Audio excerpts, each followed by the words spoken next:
Nice one.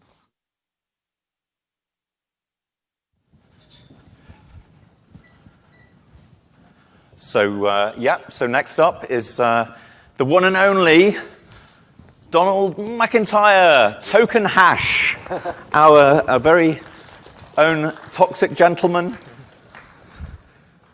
who I'd say is the philosopher of ETC. Donald does fantastic blog posts under etherplan.com, often, looking at really a larger scale kind of views of what's going on. And I'm delighted that he's agreed to come. He did drop out, and then Yaz and I and others strong-armed him for a very long time, and he finally agreed to come back. So we're delighted he's here. Donald for president.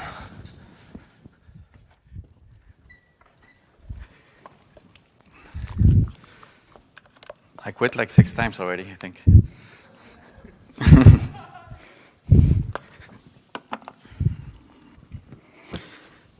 I'm old, so I need to use special glasses.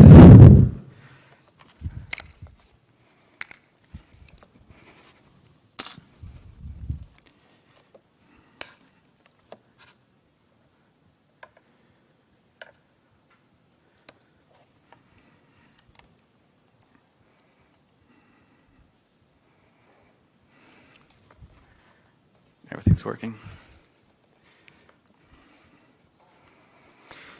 Hi, I'm Donald McIntyre, ETC volunteer, and I'm going to talk about what I see as the Ethereum Classic principles, vision, and opportunities. I have written about these topics on my blog, etherplan.com. So this is a summary of those writings since the last ETC summit. Principles. I'm going to put this here. This is Homo sapiens in the last 200,000 years previous to sapiens. It is very likely that Homo erectus was using stone tools as money, respected property, and other clans and tribes in the form of territory, and had implicit and explicit agreements with other clans and tribes for various functions, such as hunting spaces, access to water, a primitive form of division of labor, and other conflict minimization strategies. Sapiens very likely use the same, albeit more advanced forms of money, property, and interclan agreements to make their expansion even more efficient and scalable. In the last 12,000 years, the emergence of formally protected basic rights through law was the result of agglutination in population centers. Civilizations needed further development of language, counting methods, writing, religion, and legal systems. These cultural advances affirmed the technologies of money and further delineated property and agreements. Our expansion and population growth, combined with more efficient tools and basic rights protections, such as money, property, and agreements, enabled long-distance platforms such as the Silk Road. The Silk Road was a decentralized cross-border commercial system that enabled increased specialization across regions and cultures using emergent communication strategies, such as the price system, for signaling supply and demand states along the different links of the decentralized value chain. This has been a steady pattern to the present day, where the species has grown to over 7.7 billion people. The above is a live image of marine shipping, which is part of a global commercial system that trades over $19 trillion per year.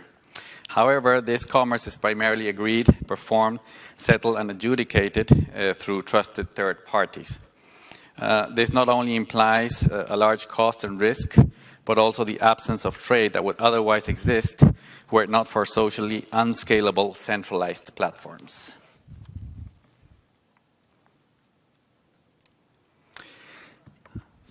The natural next step are trust-minimized blockchains, such as Ethereum Classic. ETC is the emergence of a new system of money and formally protected basic rights, such as property and agreements, but this time through secure cryptographic protocols.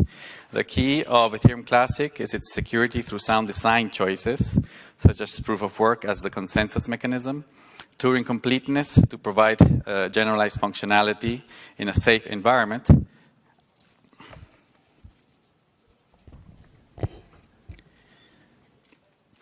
and a fixed monetary policy to protect property rights that, and ensure that users can count on a reliable store of value and medium of exchange. However, these basic rights and features can only be guaranteed only if the most strict principles are followed. For this, ETC has shown to have, still has, and will continue to have, for the foreseeable future, a strong culture of security through strong principles. Each of these principles has a specific function in guaranteeing sound money, property, and agreements on the platform, even in the absence of higher authorities, which is precisely the desired state of affairs. However, strong principles sometimes can present apparent contradictions. For example, there is something I call the permissionless fallacy, which is the idea that because blockchains are permissionless, that means that anything can be done, even if it undermines permissionlessness. Of course, that must be wrong, because if it were true, ETC would cease to exist. Just like free markets, money, property, and agreements require strong underlying systems, permissionlessness has to be protected by the ecosystem. The correct argument is that because blockchains are permissionless, anything that undermines permissionlessness must be stopped. This brings me to a delicate issue in secure blockchain ecosystems. Toxicity. In systems that seek to dissolve top-down leadership and governance, to uphold etiquette and diplomacy is a security hole. It's the security hole. What is regarded as toxicity is a function of free speech, the level playing field the internet creates, and the absence of top-down governance that I mentioned before.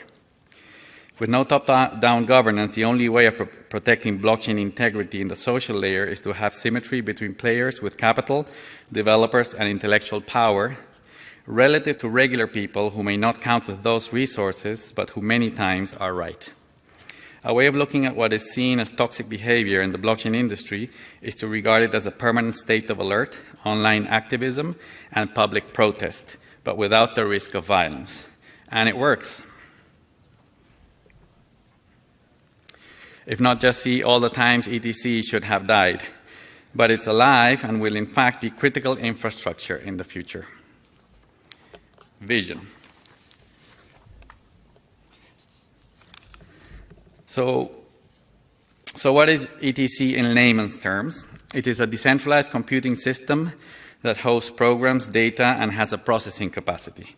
The difference with your personal computer or using remote cloud services is that ETC is a remote computing peer-to-peer system, which makes it trust minimized and decentralized. The system has six components that make it work, and combined, they can power decentralized applications, machine-to-machine interactions, smart contracts between people and businesses, and its currency that can be used as a store of value, which is also perfectly a legitimate use case for ETC. Yes, ETC is money. ETC has a unique positioning in the highest value niche in the industry. Proof of work, plus Turing completeness, plus fixed monetary policy. If you think about it, after Ethereum moves to Ethereum 2.0, ETC will be the only trust minimized, permissionless, and immutable proof of work smart contracts platform in the world. Such strategy is very important because there are three forces that will shape the future landscape of the blockchain industry, and ETC is very well positioned for that future. The format war will narrow the large amount of blockchains in existence today to a very few in the future. Layering will divide the industry between security versus performance, where secure proof-of-work systems will be the base layer, or L1, and scalable proof-of-stake systems will be layer 2. Systemic risks means that even if highly secure, all blockchains, including Bitcoin, still have some IT, operational, social layer, and thus generalized systemic risks. Because people will naturally tend to diversify these risks, the Bitcoin maximalist view is incorrect. It's very likely that there will be several systems at the base layer, not only one. My prediction is there will be 3 or 4 winning blockchains at the base layer, and all other systems will operate on top. The base layer is going to be like an global operating system. If my hypothesis is right, I think a reasonable guesstimate is that the ones that will prevail at the base layer will have approximately this distribution, where Bitcoin will have the lion's share with 50%, and ETC will be second with somewhere around 25%. So in this context, what relationship can Ethereum and ETC have? To answer this question, it is worth looking at the differences between Ethereum and ETC when Ethereum migrates to Ethereum 2.0. As it can be seen in the table, both Ethereum 2.0 and ETC have are smart contracts platforms, and each have a native cryptocurrency. ETC has decided, based on a high security strategy, to stay with proof of work, a fixed monetary policy, and full replication. And Ethereum 2.0 has chosen to pursue a high-performance strategy going with proof of stake, a variable monetary policy, and sharding. So, if ETC is not as scalable, but very secure, and Ethereum 2.0 is very scalable, but not as secure, what is a good strategy for both to follow? Up to now, both Ethereum and ETC, and all other chains for that matter, have been competing for the same spot beside Bitcoin as premier blockchains, fully secure and fully scalable. I think this is not possible, and the market will be organized in layers as explained before. The opportunity that Ethereum 2.0 and ETC have in this context is to actually adopt the layered model and create a combined L1 and L2 system as soon as possible to be first to market. However, I think the key of any collaboration between Ethereum 2.0 and ETC is to preserve each chain's styles and independence so they can follow their own technical roadmaps, monetary policies, and freely interoperate with other systems. One thing that could delay or disrupt the trajectory of ETC as described in this talk is Ethereum 1.x. There is increasing discussion that Ethereum 1.x may be perpetuated after Ethereum migrates to Ethereum 2.0. However, the market, especially developers, consumers, enterprise, and government, need the smart contracts industry to consolidate on a few winning systems to be able to start investing serious money and building viable products on these highly valuable technologies. Following this logic and other reasons in this list, I think a marginal Ethereum 1.x would be a low-quality, low-value residue of Ethereum. This is Debbie Downer. As to ETC's competitiveness, here it can be seen that Fedwire and chips, which are the large value real-time gross settlement and net settlement systems in the US dollar system, have individually very similar transaction volumes as ETC's transaction capacity. In terms of monthly and yearly volumes, ETC can perfectly compete on a pro forma basis against Fedwire and chips combined because it operates 24/7, 365, while the others work only 251 days a year. And ETC is programmable and permissionless, while the others are not. This makes ETC perfectly competitive as is relative to the US dollar high-value payment system. And with further scaling improvements, it can totally even surpass those systems. Speaking of improvements, after Atlantis, Agartha, and Aztlan, which focus on compatibility, I think to follow the ETC vision and strategy expressed in this talk, the long-term roadmap of Ethereum Classic should focus on these broad lines. Increasing transaction capacity responsibly, maximizing node count by minimizing potential bloat, building highly efficient and secure L2 connectivity, increasing technological collaboration with Bitcoin. One question I get frequently is, why does ETC have value? My answer is that ETC is identical to Bitcoin as a currency. It's an excellent store of value and has the same underlying evolutionary reasons and physical features such as being scarce, durable, costly to produce, divisible, portable, and transferable. ETC is in fact digital gold. Additionally, something Bitcoin does not have and will never have at the base layer, it is Turing complete. However, ETC does have the same identical philosophy as Bitcoin. This is that it will always prioritize security over everything else.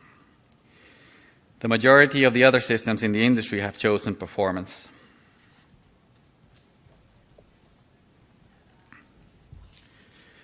All this makes ETC a perfect complementary system with Bitcoin in the future landscape hypothesis that I described in this talk. If Bitcoin will be this incredibly secure store of value, but with the limited capacity of having smart contracts at the base layer, then those smart contracts can perfectly be stored and executed inside ETC. And with interoperability technologies, such as atomic swaps, they can move value between ETC and Bitcoin permissionlessly, effectively making BTC Turing complete at the base layer. Before, I compared ETC with Fedwire and chips. But when comparing ETC and Bitcoin at the base layer against world major currency settlement systems, BTC and ETC have individually higher transaction capacity than all systems individually. And combined have higher transaction capacity than all systems combined on a yearly basis. As I said before, the fact that BTC and ETC combined are programmable and permissionless makes them extremely competitive with much higher finality as compared with these global high-value settlement systems. This is yet another strength upon which ETC and Bitcoin could collaborate technologically to compete against global traditional systems at the base layer. In my layered blockchain industry hypothesis, layer 1 competes with gold, but is programmable and socially scalable on a planetary scale. Layer 2 competes with fiat, but is programmable and highly secure when anchored to layer 1.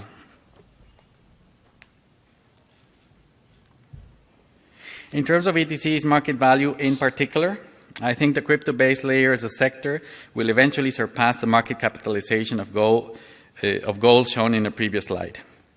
However, as a valuation exercise, assigning Bitcoin and ETC a 50% and 25% share of the crypto-based layer respectively, it can be seen that if the sector reaches just 50% of the value of gold, then Bitcoin will be worth around 1.925 trillion or $91,000 per BTC.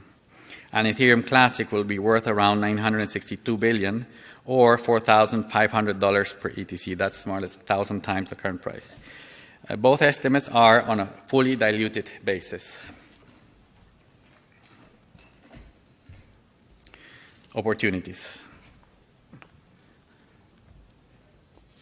In terms of opportunities, I see everything I have described in this talk means that it is perfectly suitable as a pure store of value. ETC is perfectly suitable as a pure store of value for high value, high security property and agreements. As a base layer for other chains, it will be a totally complementary base layer to Bitcoin as well. And of course, it will also be optimal for the IoT industry, as was ETC's first goal and vision after the DAO hard fork.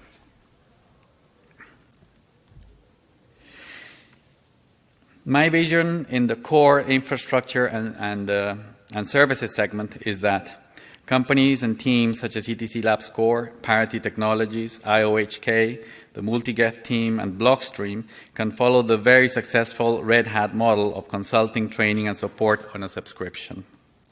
They can also provide services like Blockstream does, such as full-service sector-specific sidechains and/or mining services. Companies like Ethernode and Saturn, and products like EtherCluster by Yas Khoury of the ETC Cooperative are indispensable complementary infrastructure for cloud nodes, home and office hardware nodes, API services, ETC-based operating systems, and decentralized exchanges. Many more models can be added in this sub-layer. The big boys like IBM, Microsoft, Oracle, SAP, Amazon, Google, and others are very likely going to acquire some of the players mentioned above and provide large-scale enterprise solutions based on ETC. Final thoughts. I think a formula for ETC's future success is to continue to have a clear trust minimization philosophy and principles, because that is precisely what makes ETC valuable and complementary with other systems. To connect and collaborate with Ethereum 2.0 and Bitcoin and other systems. To be cautious so that collaboration does not change the integrity, thus the underlying value proposition of ETC. For all participants to define clear business models and messaging. To communicate all these things relentlessly. Thank you very much.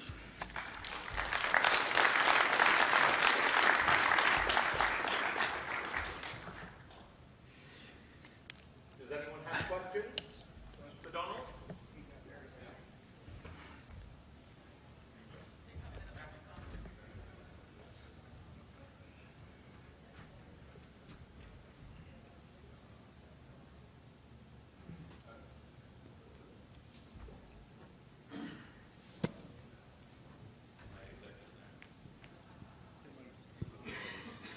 All right.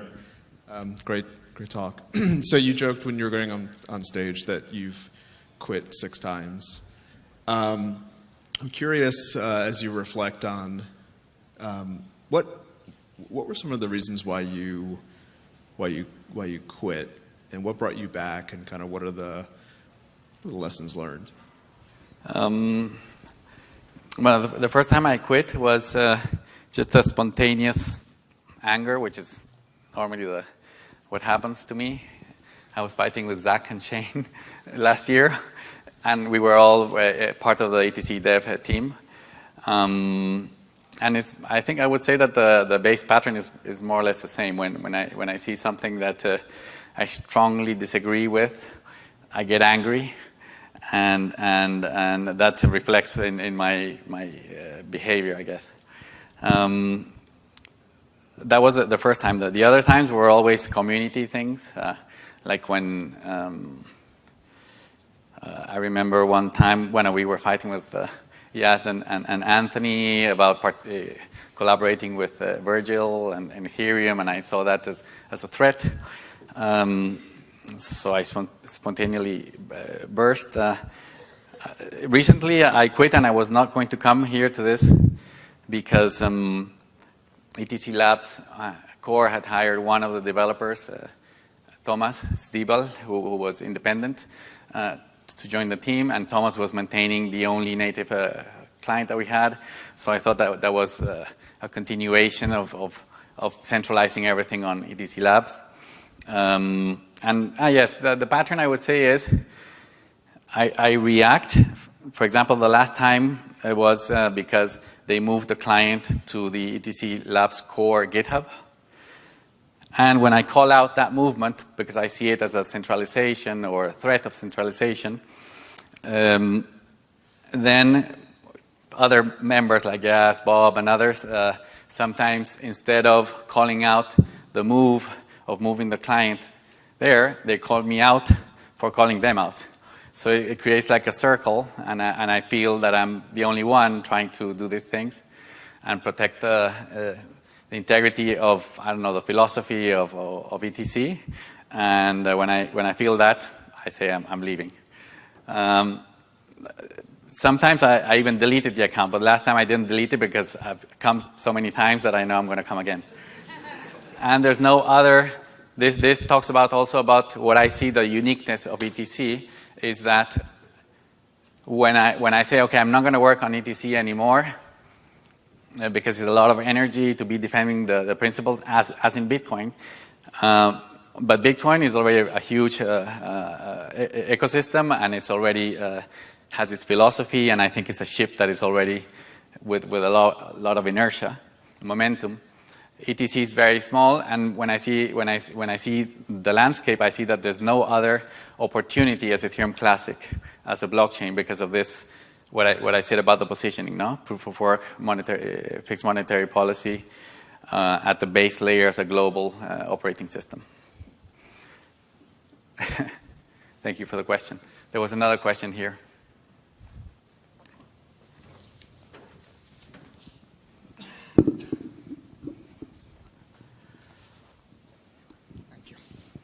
Hello. It is a great picture that you have painted on the ETC going forward. But I just want to know your views on how the big financial institutions are taking, especially given the comparison that you have given for the transactions on the ETC. What are your thoughts on that? How they are going to react to this projection that you have put? When I have some experience there, because I come from Wall Street, working UBS, Securities, and Morgan Stanley, large institutions. Then I quit to start my own financial technology company in 2000, thinking that the internet was going to change finance as it changed the media industry. But finance didn't change with the internet only. Finance was still captured by the corporations because on one side, due to regulation, it's very difficult even in the internet for fintech firms to enter the market. And the other reason was because the monetary base is still controlled by a central bank and the financial institutions. But when blockchain came, that breaks at least the second part. No, the monetary base, or the control over money, I think is going to be disintermediated finally, and that is going to liberate the industry for new entrants, etc. They still have the protection of regulation, of course, but we have seen that a whole new industry has emerged of exchanges, for example, Coinbase, Binance, and many exchanges around the world. That's a whole parallel industry, parallel to the financial industry. In terms of behavior, in one of the slides I put there, here, the big boys will acquire some of the players, make all the mistakes incumbents usually make. And that means that they're following the same steps. They're going to try to do their own blockchains, which is an oxymoron because blockchains are meant to be global, permissionless, and they want to make blockchains but closed and permissioned. So it's a total contradiction. And then they're going to go to a step where they're going to say, okay, we accept that Bitcoin exists, but it has to be regulated. And then they're going to say, okay, it's a good technology, and then they're going to start buying Bitcoin, and it's going to be in their treasuries, etc. So I think that's going to be the pattern. Okay. Thank you.